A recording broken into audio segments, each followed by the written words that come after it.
you stay for a while? Yeah. No, it's the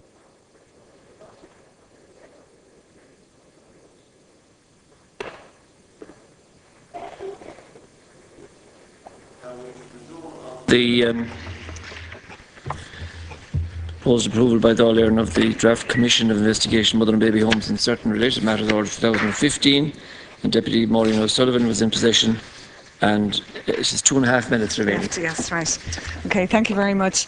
The last point I was making just before the debate was adjourned was that as other commissions and other reports left issues unaddressed and left people dissatisfied and still waiting for justice, there is the hope that the experience of this commission won't be the same, and that there was enough flexibility and leeway to go where the stories take the commission.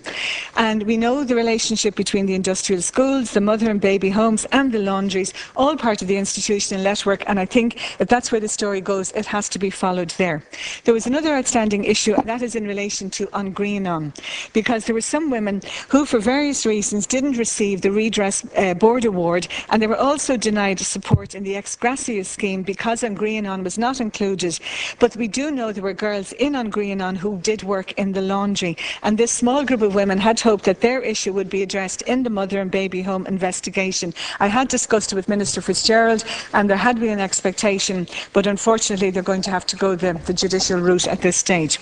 Now, there is one group of people who are included, and I know they were very happy to meet the Minister, which a meeting he facilitated, and he gave them a lot of time to discuss their issues, and this is the mixed race Irish.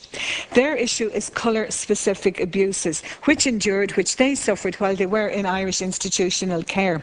There are 71 identified in this group to date, but they believe that there's approximately 100 and 150 people born of African fathers and Irish mothers.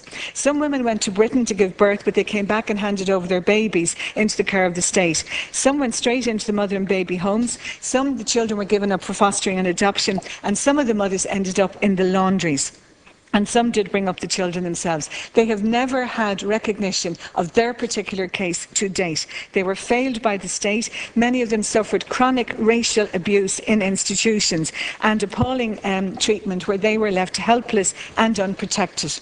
51% of the known 71 spent their entire childhood in the institutions, and only 12% of them were adopted. So they had the double impact of being illegitimate and of being of mixed race. And I acknowledge, Minister, your role in meeting them and facilitating them and listening to them, and they are hoping that their issue will be addressed during the course of this Commission because it has been left so long. And finishing up, we acknowledge the work of Catherine Corliss. I also want to acknowledge the work of Dr. Deavy, who did take on the state and the church. It's important to establish the facts, and I acknowledge that that's what you're trying to do, but it has to go further to complete the narrative, and I hope that that section, specific matters not included in the existing scope which may warrant further investigation, that will be allowed to continue, and I want to wish the Commission well in its investigation.